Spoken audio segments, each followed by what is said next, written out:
The problem we have today started from Yoruba land. And Yoruba land spoiled Nigeria today.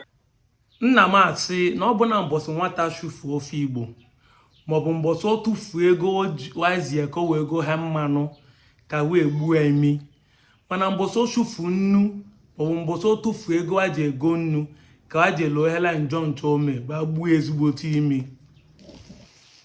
This adage is in Igbo, but in case you know the hear Igbo, I will explain.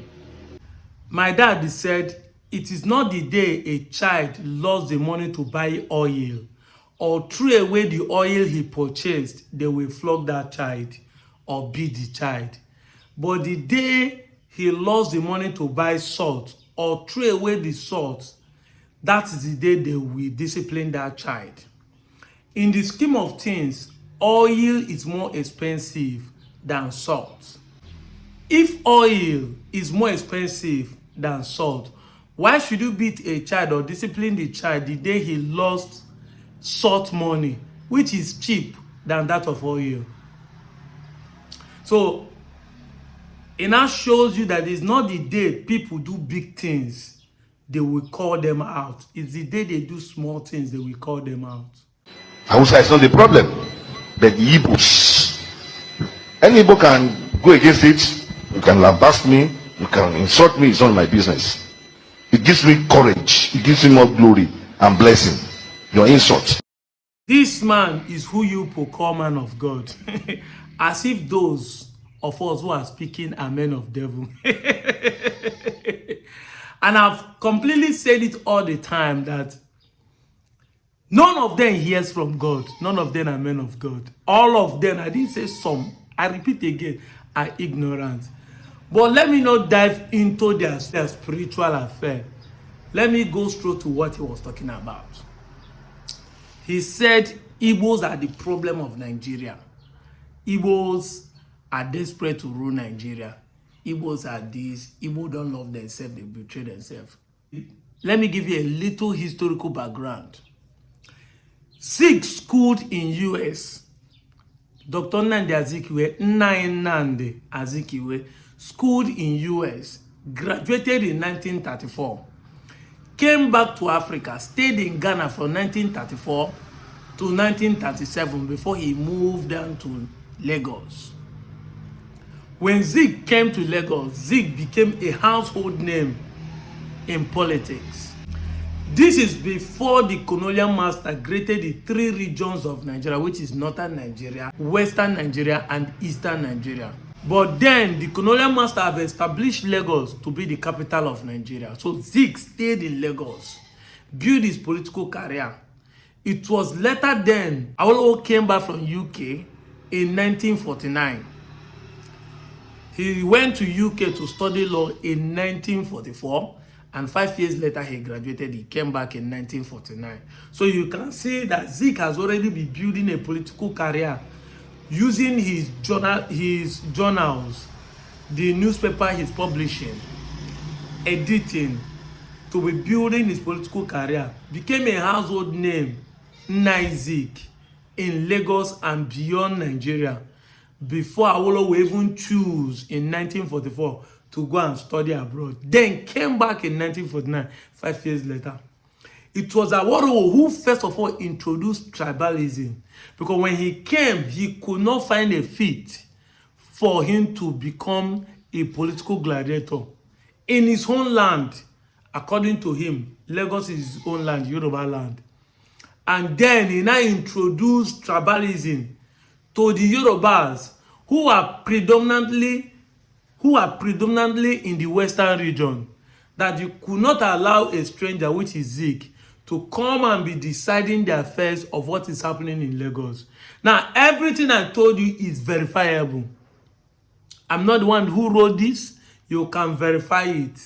The years they came back, what they studied, when they returned back home, who has a political strength, who introduced tribalism, they're all written and documented. Because you always said, you guys don't know history, you just want to share history. So the problem of Nigeria, the tribalism and bigotry, started from a Yoruba land. It was the Yoruba fraction who started what they call betrayal.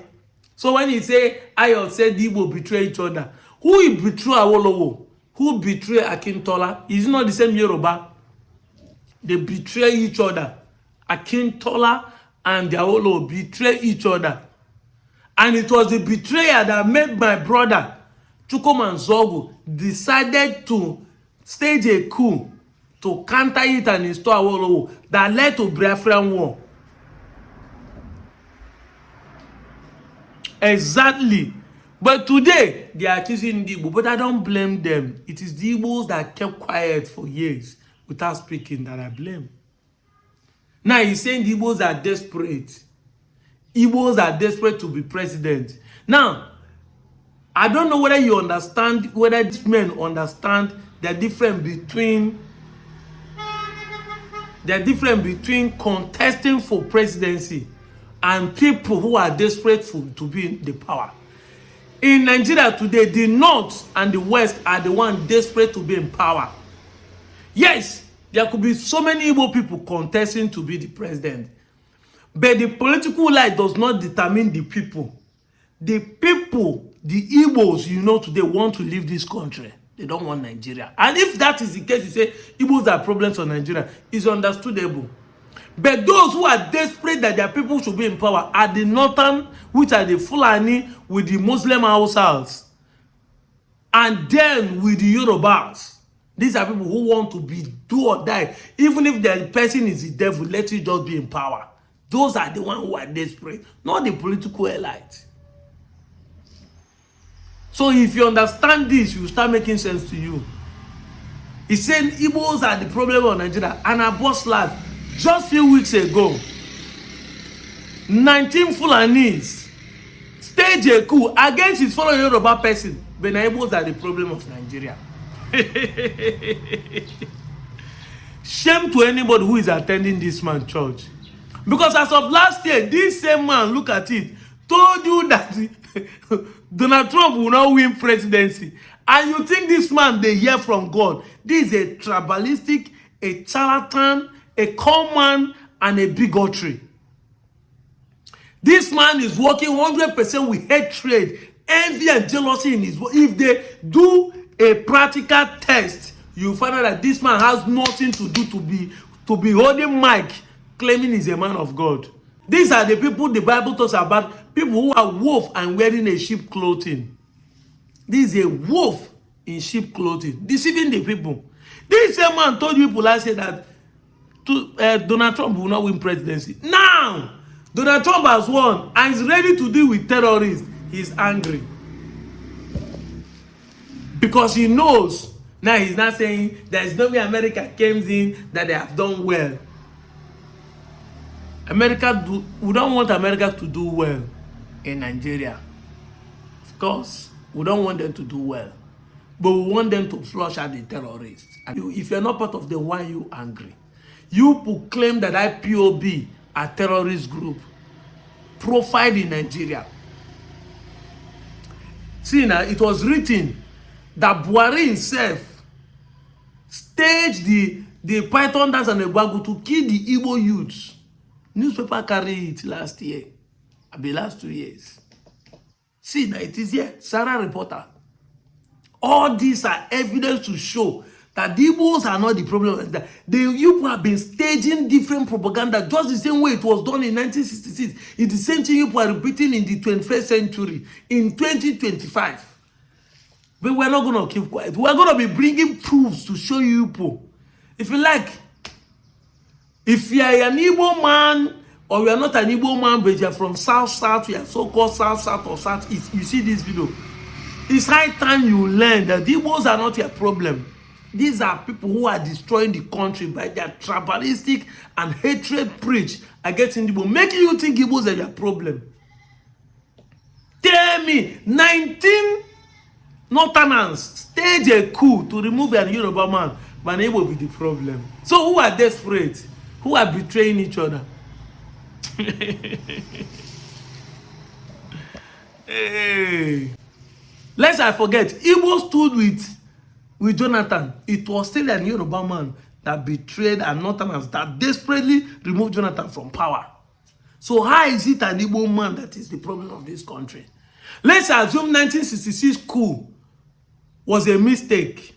And that was what spoiled Nigeria, because every time they say Igbo people are the one that spoiled Nigeria regional system.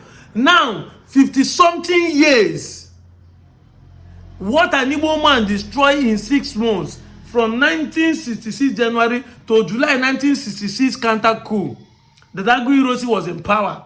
You say Igbo man destroyed it. Now you people are in power for 50-something years. Yoruba interchanging between Yoruba and Fulani.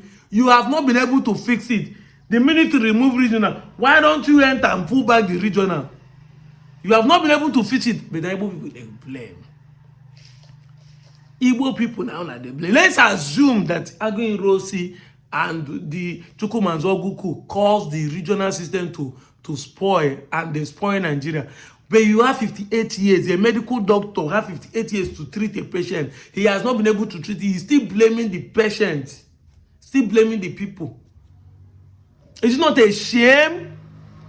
Ayodele, a tribal and common, and people are still going. That's why I said, until Nigerians see these people the way they are, until you start knowing that none of them, none, I didn't say some, are not men of God, that is the day the government will take us serious.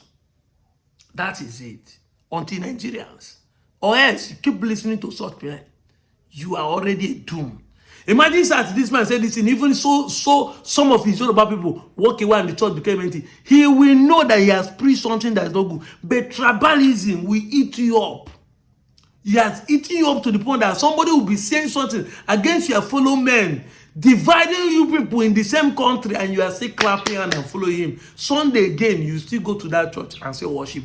Gave the man offering to be building his family while you are becoming poor. These are men destroying the country with their utterances. Show me where the Igbo man has destroyed the country. In the analysis I'm giving to you, with fact and evidence. With fact and evidence, show me where an Igbo man has destroyed the country. Everything I tell you is verifiable. I'm out of here, Joe.